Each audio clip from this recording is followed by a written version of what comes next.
ओशो पूछते हैं कि तुम भगवान को क्यों ढूंढते हो? क्या तुम इतने खो गए हो कि खुद को भी भूल बैठे हो? ये एक सरल प्रश्न है, पर उत्तर सरल नहीं है, क्योंकि उत्तर तुम नहीं देना चाहते। तुम सिर्फ भरोसा करना चाहते हो। तुम्हें सत्य नहीं चाहिए, तुम्हें दिलासा चाहिए। ओशो कहते हैं कि तुम मंदिर जाते हो, मस्जिद में झुकते हो, चर्च में मोमबत्ती जलाते हो, पर क्या कभी भीतर गए हो?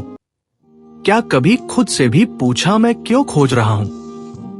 ओशो आगे कहते हैं कि हमें भगवान की जरूरत क्यों महसूस होती है। क्या वह सच में है या ये हमारी ही बनाई कल्पना है? ओशो कहते हैं कि मैं जो अब कहने जा रहा हूं उसे ध्यान से सुनो, न सिर्फ कानों से बल्कि अपनी आत्मा से, क्योंकि ये वाणी नहीं, ये मौन की यात्रा है। ईश्वर मनुष्य की सबसे पुरानी कल्पना है जो डर से पैदा हुई। बचपन से हमें सिखाया गया भगवान देख रहा है। वो तुम्हारे हर कर्म का लेखा जोखा रखता है। अगर तुम गलत करोगे तो नरक मिलेगा, सही करोगे तो स्वर्ग। क्या ये कोई प्रेम है या सिर्फ व्यापार? ध्यान दो, ये एक मानसिक गुलामी है, एक डर का व्यापार। तुम्हारे माँ बाप ने डराया, गुरु ने डराया, धर्म ने डराया, और अब तुम उसी डर से झुके हो। भगवान के नाम पर सच तो यह है, तुम्हें भगवान नहीं चाहिए था, तुम्हें सुरक्षा चाहिए थी, तुम्हें सहारा चाहिए था, तुम्हें कोई ऐसा चाहिए था जो तुम्हारी जिम्मेदारी उठा सके जब तुम अकेले होते हो। तो तुम्हें भगवान याद आता है जब सब ठीक होता है, नौकरी, पैसा, रिश्ते, तब तुम मस्त होते हो। पर जैसे ही जमीन हिलती है तब तुम मंदिर भागते हो। ध्यान से देखो, यह प्रेम नहीं है, ये उपयोग है।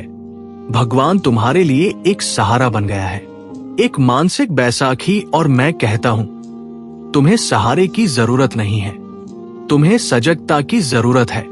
ओशो कहते हैं कि सहारे से आदमी कभी खड़ा नहीं होता, वह हमेशा झुका रहता है, गुलाम रहता है। धर्म ने भगवान को बेच दिया है और तुमने खरीदा भी। तुम्हारे धर्म ने तुम्हें सिखाया, ये करो, वो मत करो, ये पाप है, वो पुण्य है। पर धर्म खुद ही नहीं जानता कि ईश्वर क्या है। ओशो कहते हैं कि धर्म सिर्फ शब्दों से भरा है, किताबों से लदा है। किसी ने उपनिषद पढ़ा, किसी ने कुरान, पर किसी ने खुद को नहीं पढ़ा। और जब तक तुम अपने भीतर नहीं झांकते तब तक भगवान का कोई अर्थ नहीं है, क्योंकि भगवान कोई शब्द नहीं है, वो एक मौन की अवस्था है। ध्यान कोई क्रिया नहीं, एक उपलब्धि नहीं है, वो घटित होता है जब तुम बैठते हो बिना उद्देश्य, बिना आकांक्षा। तब धीरे धीरे विचार थमने लगते हैं, तब भीतर से एक नीरवता उठती है, और वही नीरवता है भगवान। ओशो कहते हैं कि भगवान कोई मूर्ति नहीं, कोई नाम नहीं, कोई धर्म नहीं, वो बस एक अनुभव है। जब तुम्हें लगता है मैं नहीं हूं, वही ईश्वर है। भगवान को पूजा से नहीं, प्रेम से पाया जा सकता है, और प्रेम पूजा नहीं मांगता। तुम पूजा करते हो दिन में 5 बार 1 घंटा, पर क्या तुम्हारा हृदय उस समय प्रेम से भर जाता है, या बस डर से या आदत से करते हो? प्रेम वह है जो बिना कारण होता है, बिना मांगे, बिना प्रतिफल के। ईश्वर की पूजा मत करो। ओशो कहते हैं कि अगर कुछ करना है तो प्रेम करो, हर चीज से, पेड़ से, आकाश से, अपने श्वास से, और ये प्रेम इतना प्रगाढ़ हो जाए कि तुम खुद ही भूल जाओ कि तुम कौन हो। उस विस्मरण में ही ईश्वर का जन्म होता। अगर तुम सच में जानना चाहते हो तो ये जान लो, ईश्वर की कोई आवश्यकता नहीं है। ओशो कहते हैं कि ये वाक्य सुनने में कठिन लगेगा, शायद तुम कहो ये अधार्मिक बात है, पर समझो, ईश्वर को खोजने वाला मन वही है जो अभी अधूरा है। जो संपूर्ण हो गया उसे किसी ईश्वर की जरूरत नहीं रहती, वो स्वयं ही परमात्मा हो जाता है। भगवान एक विकल्प है तुम्हारी अपूर्णता के कारण। जब तुम पूर्ण हो जाते हो ध्यान में, मौन में, तब भगवान कहीं बाहर नहीं बचता, वो तुम्हारे भीतर समा जाता है, और तुम कहते हो अहम ब्रह्मास्मि, यानी मैं ही ब्रह्मा हूं। ओशो कहते हैं कि तुम्हारा अहंकार ही तुम्हें ईश्वर से दूर रखता है। जब तक तुम हो तब तक भगवान नहीं है। तुम्हारा मैं जो हर पल कुछ बनना चाहता है वही दीवार है।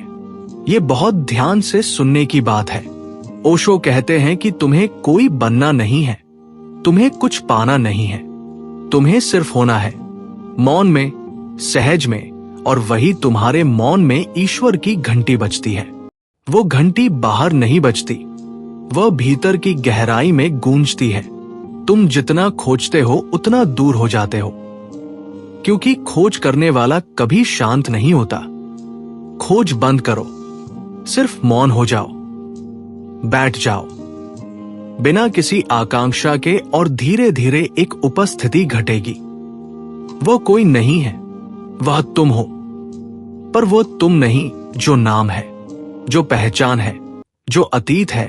वो तुम जो शुद्ध चेतना है, वही है परमात्मा। अब भगवान की कोई जरूरत नहीं है, क्योंकि तुम खुद ही वो हो।